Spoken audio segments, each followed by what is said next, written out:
क्या पाकिस्तान ने अपनी फोर्स को गजा पीस प्लान के तहत भेजने का इरादा कर लिया है? पाकिस्तान पर दबाव या फिर कुछ और? आइए जानने की कोशिश कर रहे हैं। अमेरिकी सदर डोनाल्ड ट्रंप और इस्राएली वजीर आजम बिन्यामिन नेतन्याहू की मुलाकात के बाद गजा के हवाले से इंतहाई सख्त बयानात सामने आए हैं। ट्रंप का कहना है कि वो गजा में अमन मंसूबे के दूसरे मरहले तक जल्द पहुंचना चाहते हैं, लेकिन अगर हमास ने हथियार न डाले तो इससे बहुत सख्त नतीजे का सामना करना पड़ेगा।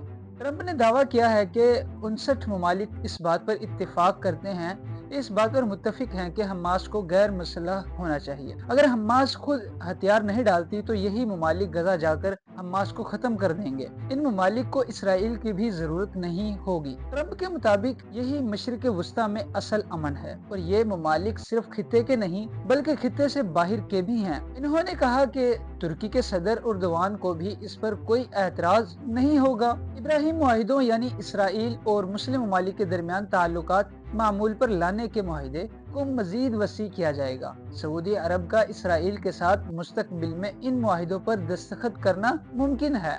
गजा का अमन मंसूबा और बैनुल अक़वामी फोर्स नवंबर में अक़वाम मुत्तहिदा की सलामती कौंसिल ने ट्रंप के पेश करदा 20 नुकाती गजा अमन मंसूबे की मंजूरी दी थी। इस मंसूबे में कुछ चीजें शामिल हैं, जिनमें से कुछ ये हैं कि गजा में मुख्तलिफ ममालिक की फौज पर मुश्तमिल इंटरनेशनल स्टेबलाइजेशन फोर्स यानी बैनुल अक़वामी अमन फोर्स हमास को गैर मसलह करना, इसराइली फौज का मरहला वार इनखला, गजा में टेक्नोक्रेट यानी गैर सियासी माहिरीन पर मुश्तमिल हुकूमत का क़याम। हमास ने इस मंसूबे को मुस्तरद कर दिया है और कहा है कि हथियार डालने का अमल फलस्तीनी रियासत की पेशरफ्त से मशरूत होना चाहिए। आखिर पाकिस्तान का मौक़िफ़ और बार बार वजाहत क्यों? पाकिस्तान के वज़ीर ख़ारजा इसहाक डार ने वाज़ेह किया है कि पाकिस्तान गजा में लड़ने या हमास को गैर मसलह करने नहीं जाएगा। पाकिस्तान सिर्फ अमन कायम रखने और इंसानी मदद यानी सोशल वर्क के लिए तैयार है। एक मुसलमान को दूसरे मुसलमान के खिलाफ लड़ाना पाकिस्तान का मौक़िफ़ नहीं। उन्होंने ये भी कहा कि 3500 पाकिस्तानी फौजी गजा भेजने की खबरें गलत हैं। पाकिस्तान की सिविल और फौजी क़यादत इस मौक़िफ़ पर मुकम्मल तौर पर मुत्तफिक हैं।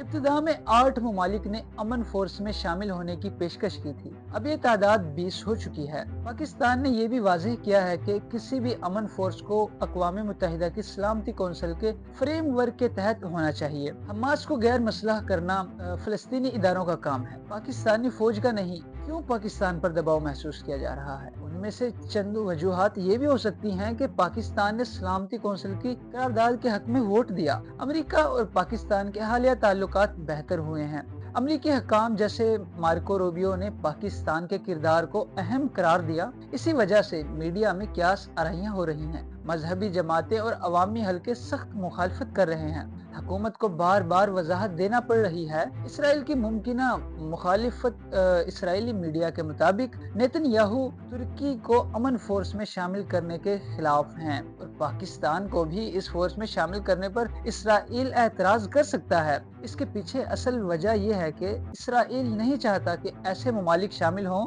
जो फलस्तीनियों के करीब समझे जाते हैं या रहे हों। माहिरीन के मुताबिक अगर फोर्स अक़वाम मुत्तहिदा के तहत बनी तो पाकिस्तान के लिए शमूलियत निस्बतन आसान हो सकती है। अगर ये फोर्स अमेरिका और इसराइल के ज़ेर असर हुई तो पाकिस्तान के लिए शामिल होना इंतहाई मुश्किल होगा।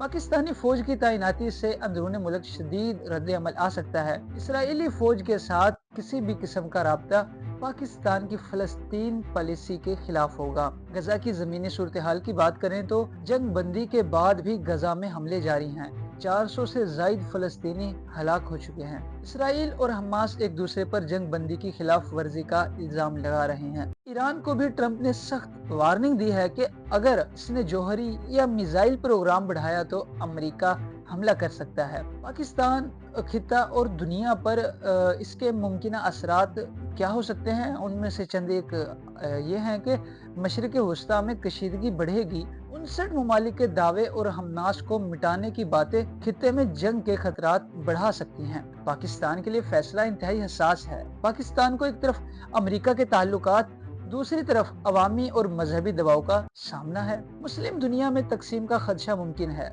اگر کچھ مسلم ممالک اسرائیل کے موقف کے قریب گئے تو امت مسلمہ میں مزید تقسیم ہو سکتی ہے اور انتشار پھیل سکتا ہے۔ غزہ میں انسانی بحران مزید شدت اختیار کر سکتا ہے۔ اگر دوسرا مرحلہ ناکام ہوا تو جنگ دوبارہ مکمل شدت اختیار کر سکتی ہے۔